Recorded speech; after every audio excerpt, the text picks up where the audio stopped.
प्रियानो, अखंड जग जे आहे आजच्या दिवसामध्ये ख्रिस्त जन्म साजरा करत आहेत.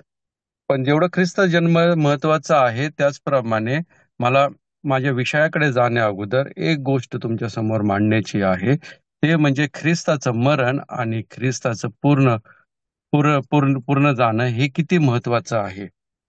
For Christ to die and to Christ to be buried is an important aspect that everyone should be looking at. त्याच्यासाठी मी विनंती करेन, कृपया आपण करिन्थकरास पहिले पत्र याचा 15वा अध्याय त्याचं 4थं वचन जर वाचलं आपण, तिसऱ्या वचनापासून जर आपण वाचलं, ख्रिस्त तुमच्या पापांबद्दल मरण पावला. कारण मला जे सांगण्यात आले आहे ते मी तुम्हाला सांगून ठेवतो. त्यापैकी मुख्य हे की शास्त्राप्रमाणे ख्रिस्त तुमच्या पापांबद्दल मरण पावला, तो पुरला गेला आणि शास्त्राप्रमाणे तिसऱ्या दिवशी त्याला पुन्हा उठवण्यात आले. एक सिक्वेन्स दाखवण्यात आलेली आहे. ख्रिस्त जो आहे त्यांनी जन्म पावलेला आहे, तो मेलेला आहे आणि त्याला पुरण्यात आलेला आहे आणि त्याच्यानंतर असं म्हटलेलं आहे की तो उठवण्यात आलेला आहे. मरण आणि उठवण्याच्या मध्ये पूर्ण त्याला पुरलेलं आहे किंवा त्याला कबरेमध्ये ठेवलेलं आहे. हे का नमूद केलेलं आहे? कारण हे महत्वाची बाब आहे की प्रभू येशू ख्रिस्ताला का पुरण्यात आलेला आहे. पुरण्याची ही क्रिया हे सिद्ध करून येते की तो मेलेला आहे. It clarifies that Christ died. हे सिद्ध करून देत आहे की त्याच्या शरीराची जी प्रक्रिया आहे पुरण्याची, ती तिथं पूर्णतेस नेलेली आहे. कारण आपण एखाद्या जिवंत मनुष्याला पुरत नाही, आपण एखाद्या मेलेल्याच मनुष्याला पुरतो. जर त्या लोकांना ह्याच्याबद्दल जर डाऊट असता की ख्रिस्त मेलेलाच नाही, तर त्याला पुरलं नसतं. ख्रिस्ताला पुरण्याचे कारण हे आहे की जे वचन आहे ते पूर्णतेस व्हावे, की त्यांनी मरावं आणि त्यांनी पुन्हा एकदा जिवंत व्हावे. जर तो मेलाच नसता तर त्याला जिवंत होण्याचा अर्थ नसता. आणि जर ख्रिस्त जर पुन्हा एकदा जिवंत झाला नसता तर आमच्या विश्वासाचा कुठलाही अर्थ राहिला नसता. आमच्या विश्वासाला अर्थ यावा म्हणून ही पुरण्याची जी प्रक्रिया आहे ती फार महत्वाची आहे. तो बेशुद्ध झाला नव्हता, तो कोमामध्ये गेलेला नव्हता. त्या क्रुसावरती त्यांनी थोड्या वेळासाठी आपला जीव प्राण सोडलेला नव्हता. तो खरोखर त्यांनी मरणाचा अनुभव घेतलेला आहे. त्याच्यामुळेच त्याला पुरण्यात आलेला आहे. ती प्रक्रिया पूर्ण व्हावी म्हणून त्याला पुरण्यात आलं होतं.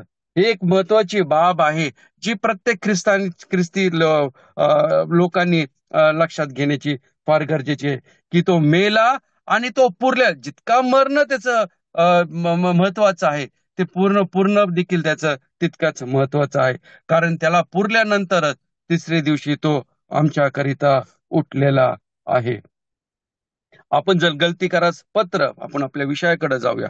विषय हा नाहीये माझ्या समोर, वाचता हा विषय समोर आला म्हणून मी मांडलं. गलतीकारास पत्र याचा 3रा अध्याय आणि त्याचं 28वं वचन जर आम्ही वाचलं तर तिथे आम्हाला असं पाहावयास भेटत आहे. तिथे असं लिहिलेलं आहे, यहुदी व हेलेनी, गुलाम व स्वतंत्र, पुरुष व स्त्री हा भेदच नाही, कारण तुम्ही सर्वजण ख्रिस्त येशूच्या ठाई एक आहात. किती सुंदररित्या प्रभूचं वचन आपणासमोर ठेवण्यात आलेलं आहे की प्रभूने कुठल्याही प्रकारे भेद ठेवलेला नाहीये. तुम्ही हेलेनी, तुम्ही यहुदी असे, स्त्री तुम्ही पुरुष असे, प्रभूच्या समोर प्रभूच्या ठाई तुम्हास कुठल्याही प्रकारचा भेद ठेवला. तुम्हामध्ये एकता जी त्या प्रभूने नमूद करून देण्यात आलेली आहे. म्हणून आम्ही जर एजरा याचा 3रा अध्याय त्याचं पहिलं वचन जर वाचलं तर तिथे आम्हाला असं पाहावयास भेटत आहे. एजरा याचा 3रा अध्याय त्याचं पहिलं वचन, तिथे असं म्हटलेलं आहे. त्याचा जर शेवटचा भाग जर तुम्ही पाहिला तिथे, तेव्हा लोक एक चित्त होऊन यरुशलेमेत जमा झाले. एक चित्त होऊन, एक विचाराने ते परमेश्वराच्या समोर, परमेश्वराच्या ठरवलेल्या जागेवरती ते जमा झालेले, एक चित्ताने, एक विचाराने. आजच्या काळाची गरज आहे की मंडळांनी एकत्र येऊन एक चित्ताने एक विचाराने असे राहणे गरजेचं आहे. देवाची मंडळी त्याच्या एकतेमध्ये ओळखणं फार गरजेचं आहे. की आमची मंडळी कशामध्ये ओळखली जाते? आमची मंडळी भेदभावांमध्ये ओळखली जाते किंवा आमची मंडळी आमच्या एकतेमध्ये ओळखली जाते? हे फार गरजेचं आहे. कारण की लोक जेव्हा मंडळीकडे पाहतात तेव्हा ही प्रथम बाब बघण्यात येते की त्या मंडळीमध्ये किती एकता आहे, त्या मंडळीमध्ये एक विचाराने चालणारे लोक किती आहेत. जर मंडळीमध्ये लोक अनेक विचाराने चालण्यात येतील तर त्या मंडळीमध्ये एकता नसेल, आणि जर त्या मंडळीमध्ये एकता नसेल तर त्या मंडळीची जी साक्ष आहे ती इतरांसमोर कशी प्रखरपणे दिसून येईल. जर आपली साक्ष, आपली स्वतःची, आपल्या मंडळीची साक्ष जर इतरांपर्यंत प्रखरपणे जर आम्हास दाखवायची असेल तर प्रथमतः त्याच्या एकतेमध्ये असणं फार गरजेचं आहे. दुहेरी विचार नसून एक विचाराने. आणि हा एक विचार कधी येतो? जेव्हा आम्ही प्रत्येक गोष्ट देवाच्या वचनाला धरून त्याच्या प्रमाणे पाहण्यास पारखून घेतो, त्यावेळेस काय होतं? एक विचार येतात. मनुष्याचे विचार भिन्न भिन्न असतात, पण देवाच्या वचनामधून जेव्हा आम्ही पाहतो तेव्हा आम्हाला एकच विचार पाहतो. आम्ही जर प्रत्येक जणाने जर पाहिलं, योहान 3:16 जर वाचलं, तर आम्ही काय करू? एकच विचाराने पाहू की ख्रिस्त जो आहे तो देवाने जगावर प्रीती केलेली आहे. अनेक विचार आहेत का त्याच्यामध्ये? नाही. जेव्हा आम्ही ज्या वचनातून प्रत्येक गोष्ट पारखून घेतो तेव्हा आम्ही पाहतो की एक विचार येतो. आणि जेव्हा आम्ही मनुष्याच्या विचाराने पाहतो तेव्हा दुहेरी विचार समोर येतात, आणि त्यामध्ये काय होतं? एकता दिसून येत नाही. म्हणून आजच्या काळाची ही गरज आहे की आपण एकतेमध्ये आमची साक्ष निर्माण करावी. आणि साक्ष का गरजेची आहे, एकता एवढी का महत्वाची आहे, त्याबद्दल आम्ही काही गोष्टी पाहूया. हग्गायाचा पहिला अध्याय त्याचं 12व्या वचनामध्ये जर आम्ही पाहिलं तेव्हा तिथे आम्हाला पाहावयास भेटत आहे की जरुबाबेल आणि यहोशुवा ह्या दोघांच्या नावाची नमूद आहे. त्या काळामध्ये देवाच्या वचन जर तुम्ही त्याच्या आधीचे वचन जर वाचले, पहिले 12 वचन जर वाचले, तिथे आम्हाला असं पाहावयास भेटतं की देव जो आहे त्या लोकांबद्दल, इस्रायल लोकांबद्दल तो असंतुष्ट असा होता. त्यांच्याबद्दल तो आनंदी नव्हता, कारण की ते देवाचं कार्य करत नव्हते. तरी पण 12व्या वचनामध्ये आम्हाला पाहावयास भेटतं की ह्या दोन व्यक्तींचे नाव लिहिण्यात आलेले आहे. ह्या दोन व्यक्तींचे नाव का लिहिण्यात आले? असे म्हटलेले आहे की यहोशुवा आणि जरुबाबेल आणि इतर देवाचे लोक, त्यांनी देवाच्या वचनाकडे लक्ष दिले आणि त्यांनी देवाच्या वचनाप्रमाणे केले. असं का म्हटलेलं आहे? ते दोघं तर करत होते, कारण की प्रभू जेव्हा पाहतो तेव्हा प्रभू सर्वांना एकत्र पाहतो. ही काय आहे? ही सामूहिक जबाबदारी अशी पाहत आहोत. परमेश्वराच्या वचनाची, परमेश्वराच्या मंडळीमध्ये ही एकाची जबाबदारी नाही, ही एक सामूहिक जबाबदारी आहे. प्रत्येक जण जो आहे तो इक्वली त्या गोष्टीसाठी रिस्पॉन्सिबल आहे. कुटुंबामध्ये देखील आम्ही पाहत आहोत प्रत्येकाची कशी आहे? एक सामूहिक जबाबदारी आहे. आणि ह्यासाठी जर आम्ही इयोब याचा पहिला अध्याय त्याचं 5व्या वचनामध्ये जर पाहिलं तर आम्हाला योबातून असं पाहावयास भेटत आहे. योब काय करत होता? योब रोज रोज आपल्या कुटुंबाच्या संख्येप्रमाणे, त्याप्रमाणे तो अर्पण करत होता. तो त्याच्या संख्येप्रमाणे बली हवन करत होता. काय म्हणून? की जर माझ्या मुलांनी कळत न कळत जर पाप केले असेल, त्याच्याबद्दल तो काय करत होता? हवन करत होता. योब त्याच्याबद्दल हवन करत होता का? नाही. योब त्याच्या प्रत्येक कुटुंबाच्या सदस्याबद्दल हवन करत होता. तो काय करत आहे तिथे? तो तिथे सामूहिक जबाबदारी घेत आहे. तो स्वतःवरती जबाबदारी घेत आहे. दानिएल याचा 9वा अध्याय त्याच्या 20व्या वचनामध्ये जर आम्ही तिथे वाचलं, मी या वचनांकडे जात नाही कारण वेळ कमी आहे. दानिएल याचा 9वा अध्याय त्याचं 20वं वचन जर आम्ही वाचलं तर तिथे आम्हाला असं पाहावयास भेटतं की तिथे लिहिलेलं आहे, दानिएलाने स्वतःबद्दल आणि इस्रायली लोकांबद्दल तो असं म्हणतो, मी आणि माझ्या लोकांच्या पापाबद्दल कबुली देत आहे. तो काय म्हणत आहे? मी आणि माझ्या लोकांबद्दल परमेश्वरासमोर कबुली देत आहे. तो असं म्हणत आहे का मी माझ्या पापांची कबुली देत आहे? नाही, तो सामूहिक जबाबदारी घेत आहे. प्रभूच्या समोर ही सामूहिक जबाबदारी प्रत्येकाची होऊन जात आहे. आणि जर ह्याचं तुम्हाला जर उदाहरण जर पाहायचं असेल तर तुम्ही जर योहान याचा 12वा अध्याय त्याचं 5वं वचन जर वाचलं तर तिथे एक फार सुंदरशी अशी घटना आम्हाला पाहायला भेटत आहे. एक पापी स्त्री येत आहे, परमेश्वराच्या पायाशी ती बसत आहे आणि ती काय करे, सुगंधी तेल तेल जो आहे ते प्रभूच्या पायास लावत आहे. आणि त्या ठिकाणी एक मनुष्य योहानाच्या योहानाच्या शुभवर्तमानामध्ये पाहायला भेटत आहे. तो म्हणजे तो इस्कोरेत असं म्हटलेला. तो काय यहुदा इस्कोरेत काय म्हणत आहे की जर हे तेल विकलं असतं तर इतर गरिबांसाठी काय झाली असती, मदत झाली असती. तो कोण म्हणत आहे? यहुदा इस्करियोत म्हणत आहे. पण आम्ही जर पाहिलं तर मत्ते ह्याचा 26वा अध्याय त्याचं 8वं वचन आणि मार्क याचं 14वा अध्याय आणि याचं 4थं वचन जर आम्ही तिथं पाहिलं तर तिथं आम्हास यहुदा इस्करियोतचं नाव नाही पाहावयास भेटत. आम्हास तिथे असे पाहावयास भेटत, तिथं काय म्हटलेलं आहे? शिष्यांनी असं म्हटलेलं आहे. आम्ही जर गेलो तर मत्ते याचा 26वा अध्याय त्याचं 8वं वचन आम्ही पाहूया. ते पाहून शिष्य रागावून म्हणाले, हा नाश कशाला? हे सुगंधी तेल विकून पुष्कळ पैसे आले असते व ते गरिबास देण्यात आले असते. कोण म्हणत आहे? शिष्य म्हणत आहे. बोलला कोण? यहुदा इस्करियोत. नमूद काय आहे मत्तेमध्ये? शिष्य असे म्हटलेलं आहे. एकदम स्पष्टपणे असं तिथं लिहिण्यात आलेलं आहे. तिथं म्हणत आहे ते पाहून शिष्य रागावून म्हटलेले आहे. शिष्य रागावून म्हटलेले आहे. सामूहिक जबाबदारी, एकाची जबाबदारी नाहीये. चुकला तरी सामूहिक जबाबदारी आहे. प्रभू त्याप्रमाणे पाहत आहे, एकाकडे पाहत नाही. त्याचं उदाहरण आम्हाला मार्कमध्ये देखील पाहावयास भेटत आहे.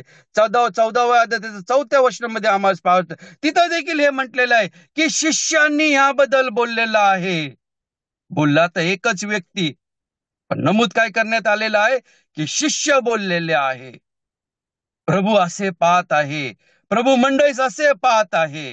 प्रभू एकट्याला एक जणाला पाहत नाही, तो सर्वांना पाहत आहे. आणि जेव्हा दोष देण्यात येतो तो प्रत्येक जनास देण्यात येतो. आम्हास ते उदाहरण प्रगटीकरणाच्या पुस्तकामध्ये पाहावयास भेटतं की तिथं अखंड मंडळीला तिथं दोष देण्यात आलेला आहे. तू थंड झालेली आहे, तुझी पहिली प्रीती गेलेली आहे, अखंड मंडळीला म्हटलेलं आहे. कदाचित त्या मंडळीमध्ये काही लोक उत्तेजित असतील, काही लोकांमध्ये प्रीती असेल, काही लोकांनी प्रभूवरचे प्रेम कमी नसेल केलेलं, पण आम्हाला पाहावयास भेटत आहे की अखंड मंडळीला दोष देण्यात आले.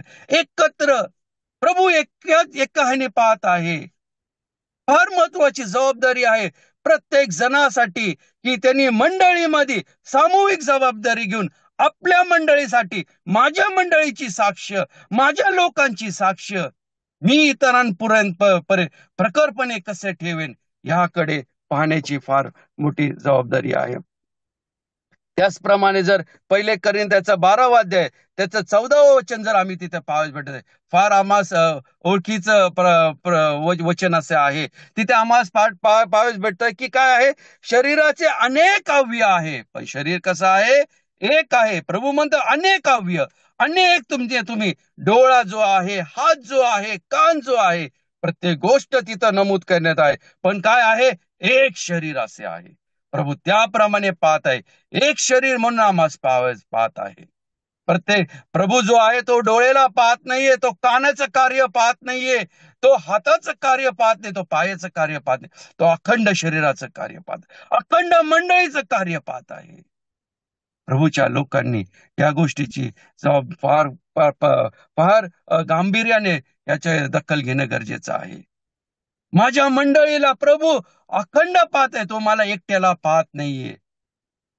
माझ्या मंडळीला तो पाहत आहे. तो जेव्हा विचारेन तेव्हा अख्ख्या मंडळीला विचारेन. तो अखंड मंडळीला पाहत आहे. म्हणूनच आम्ही पाऊस भेटत आहे की हग्गाच्या पहिल्या अध्यायाच्या 12व्या वचनामध्ये की ती जबाबदारी जी आहे ती दोघांवरती आहे की लोकांनी काय करावं, देवाच्या वचनाप्रमाणे चालावं. पण आम्ही जर पाहिलं तर ह्या 12व्या वचनामध्ये, हग्गाच्या पहिल्या अध्यायाच्या 12व्या वचनामध्ये तिथे एक गोष्ट फार सुंदररीत्या लिहिलेली आहे. जरुबाबेल जो आहे त्याचं नाव फक्त जरुबाबेल असं म्हटलेलं आहे. जर पहिलं वचन जर वाचलं हग्गायचं तर तिथं काय म्हणत आहे, तो काय आहे त्याच्याविषयी लिहिलेला आहे. तो काय आहे, पंत अधिकारी असा आहे. तो पंत अधिकारी असा आहे. तिथं असं म्हटलंय जरुबाबेल पंत अधिकारी. पण 12व्या वचनामध्ये जेव्हा येतो, जेव्हा तो देवाच्या लोकांसमोर आहे, जेव्हा तो देवाच्या समवेत असा आहे, तेव्हा तो फक्त जरुबाबेल आहे. प्रभूच्या समोर, प्रभूच्या मंडळीमध्ये आम्ही काय आहोत, फक्त आम्ही त्याचे लोक असे आहोत. What we are in the world is not important. God looks us at equality. प्रभू आम्हास एक प्रमाणे पाहत आहे. म्हणूनच प्रभू म्हणत आहे, तुम्ही हेलेनी ना, तुम्ही यहुदी नाही, ना स्त्री ना गुलाम, तुम्ही माझ्या समोर कसे आहात, एक असे आहात. जरुबाबेल तिथे आम्हाला पावेच भेटत आहे, पंत अधिकारी असं नाही म्हटलेलं आहे 12व्या वचनामध्ये. कारण जेव्हा तो देवाच्या लोकांसमोर देवाची आराधना करण्याकरिता उभा होता, तेव्हा त्याचं स्थान महत्वाचं नव्हतं, तो महत्वाचा होता. त्याची मंडळीमध्ये असलेले कार्य महत्वाचं होतं. तो त्याच्या लोकांसाठी घेतलेली जबाबदारी महत्वाची होती. हेच वचन जे आहे, हीच जबाबदारी जी आहे ती प्रत्येकास आहे.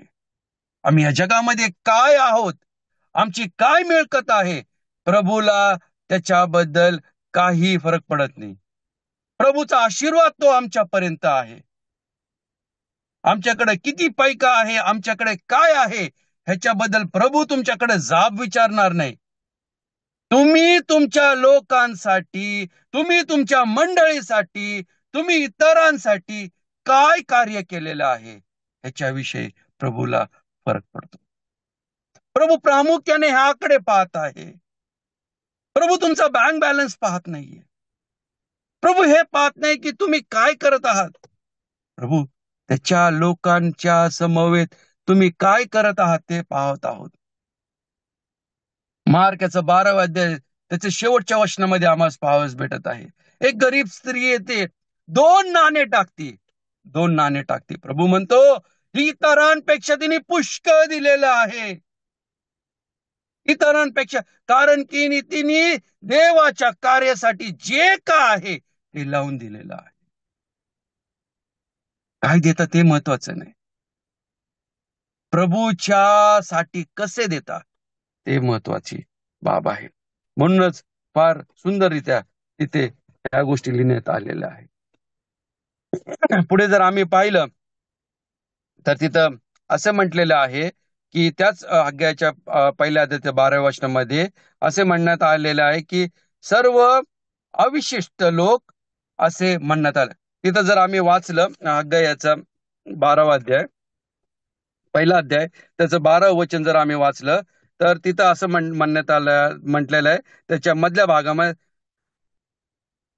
यांनी व यहोशुवा यांनी सर्व अविष्ट लोकांसह आपला देव परमेश्वर याची वाणीस मान दिला आणि देव परमेश्वर याने पाठवलेला हग्गाय संदेशाचे वचनास मानिले आणि ते लोक परमेश्वराच्या भीतीने वर्तू लागले.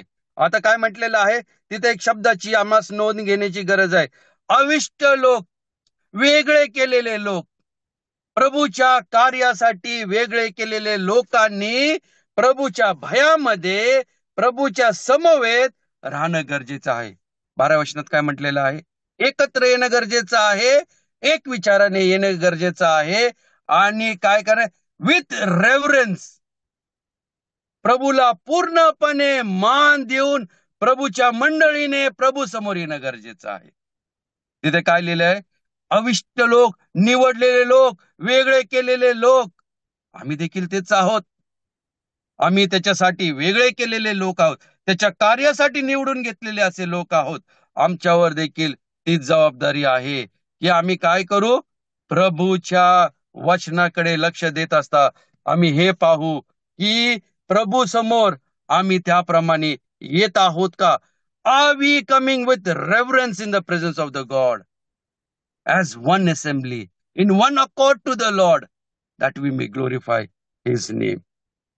रोमकारास पत्र 11वा अध्याय त्याचं 5व्या वचनामध्ये आम्हाला पाहायला भेटतंय की देवासाठी वेगळे केलेले लोक असे आम्हास त्यांनी केलेलं आहे. त्याचप्रमाणे योहाना आम्ही जर योशुआ याचा पहिला यशायाचा पहिला अध्याय त्याचं 9वं वचन देखील वाचलं, तिथं आम्हाला पाहिजे सेनाधीश परमेश्वराने आमच्यासाठी जर आम्हास वेगळं नसतं केलं तर आमची स्थिती सदोमासारखी झाली असती. आम्हा जर परमेश्वराने राखून ठेवलं नसतं तर आमची स्थिती कशी झाली असती? सदोमासारखी झाली असती. पुढे तो जाऊन असं देखील म्हणतो की आमची स्थिती गमोरासारखी झाली असती. आमची स्थिती तशी का नाहीये? कारण की परमेश्वराने त्याच्या राखून ठेवलेल्या लोकांचा तो बचाव करीतो. का? कशासाठी? कारण की त्याच्या गौरवासाठी तो या गोष्टी करत आहे. आमची योग्यता पाहून नाही, आम्ही केलेले कार्य पाहून नाही, तर कारण त्याच्या गौरव करण्याकरिता तो आमच्यावरती ही कृपा करत आहे. त्याचप्रमाणे जर आम्ही या गोष्टीची बाब घेतली की आम्ही कशा प्रकारे परमेश्वराच्या समोर येतो, की how much reverence we are coming in front of the Lord. त्याच्यासाठी जर आम्ही योहानाचा 21वा अध्याय त्याचं 7वं वचन जर तिथं वाचलं, तिथं आम्हाला पेत्राविषयी पाहायला भेटत. पेत्र पुन्हा एकदा मासे धरण्याकरिता गेलेला आहे. प्रभू त्याच्याकडे वाणी देत आहे आणि जेव्हा पेत्राला कळतं की तो प्रभू आहे, तो कसा होता? नग्न होता. तो कपडे घालतो आणि तो काय करतो? तिथे असे म्हटलेलं आहे, समुद्रामध्ये उडी मारतो. समुद्रामध्ये उडी मारतो. का समुद्रामध्ये उडी मारतो? प्रभूची ओळख जेव्हा घडते तेव्हा आम्ही काय करतो? आम्ही we come in line with the Lord. आम्ही त्या स्थितीमध्ये राहू शकत नाहीये. We can not expose our nakedness in front of the Lord. योहानाने आपली नग्नता नाही दाखवू शकत होता. तो कपडे घालतो लगेच समुद्रामध्ये उडी मारतो. का उडी मारतो? कारण तिथे प्रभू आहे. प्रभू आहे. त्याचप्रमाणे आम्ही मोशेविषयी पाहतो. जेव्हा मोशेला देवाचे दर्शन घडते तेव्हा काय होत आहे? तो लगेच आपले पायातले काय करत आहे? चप्पल काढत आहे. का? प्रभूची समक्षता. The reverence of God well understood by him. प्रभू आमच्या देखील जेव्हा आम्ही मंडळीमध्ये असतो पाहावी. पुन्हा एकदा या गोष्टीकडे लक्ष देणे गरजेचं आहे. मी मंडळीचे व देवाचे मनापासून आभार मानत आहे. या वचनाकडे आम्ही पाहूया. या गोष्टी ज्या प्रभूने आमच्या समोर मांडलेल्या आहेत, मंडळीची एकता हे फार गरजेचे आहे. नाही तर प्रभू आम्हास प्रत्येकास मंडळी म्हणून जाब विचारणार आहे. प्रभू करू आणि हे वचन आम्हाला आशीर्वादित करू.